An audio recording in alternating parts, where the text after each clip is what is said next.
Oh yeah, we back in here, fam. Much love, Trav. Welcome in. Appreciate you doing more spoilers.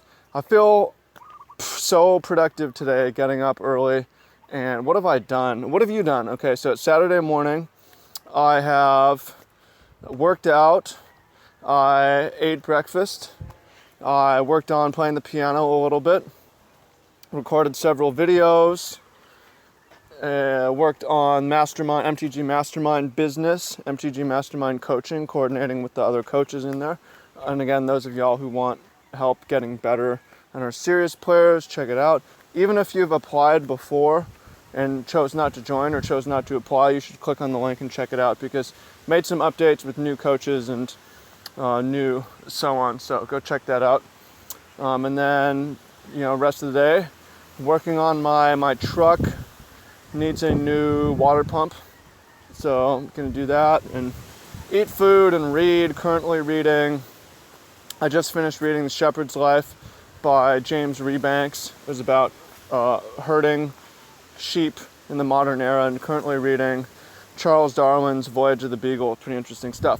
But today, I just want to share with you, on a human-to-human level. But today, looking at spoilers right now, a bunch of them.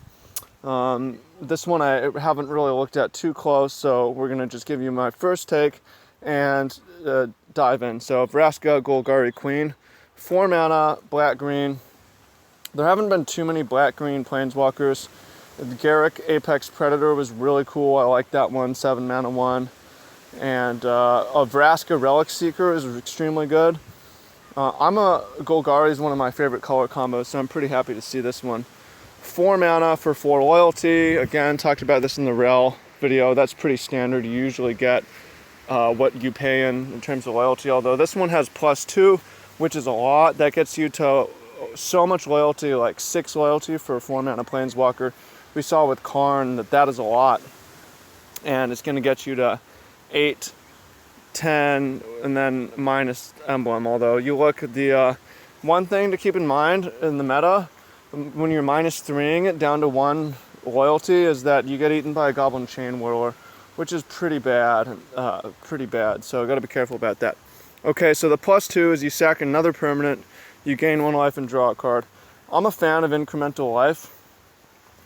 That ability is a little bit rough though, because you really don't want to sack a land that early in the game, and then like what permanents do you have out that creatures that you spent mana on that you want to sacrifice? So to me, already this is like a niche build around, because it's not actually card advantage, and you're going to be getting tempo loss from that. The value is going to be if there's something that you want to sacrifice. So, but in a vacuum, I don't like it so far. But we're not in a vacuum, and the first thing I would go through all the black-green cards and the artifacts, see what's good to sacrifice. Maybe there's something where you get like another one is Mox Amber is good with that. So that's what I like about cards though, is like it's not obviously good, but it's gonna make me rack my brain, it's gonna make me do some research, and I'm gonna have some exciting moments when I look and the deck starts to come together. So that said, like a niche planeswalker like that, the ability is not all, especially like metagame getting wrecked by Goblin Chain Whirler. It's not guaranteed to make it, but it's possible. -3, destroy target online permanent with converted mana cost 3 or less. Abrupt Decay. I like that. It's nice that you can, you're only killing small stuff and it's early in the game, that's fine. But I really like that you're killing non-land permanents, not just creatures. You can take out some enchantments too, artifacts too. So that's nice, versatile. Very versatile, really nice. Emblem. Whenever a creature you control deals combat damage to a player, that player loses the game. So that's kind of interesting. You're going to do better with small creatures. So here's what I'm thinking so far. Like, you have a fat creature, it hits them, you're close to winning anyways, honestly, at that stage in the game, because you're not going to emblem until a little bit later. But if you've got small creatures with Death Touch and Evasion, or comes into play abilities, like you have small creatures that come into play, you draw a card, or come into play, you search for a land, that sort of a thing, that's going to give you something to sacrifice to draw a card. It's also going to give you a way to finish the opponent off.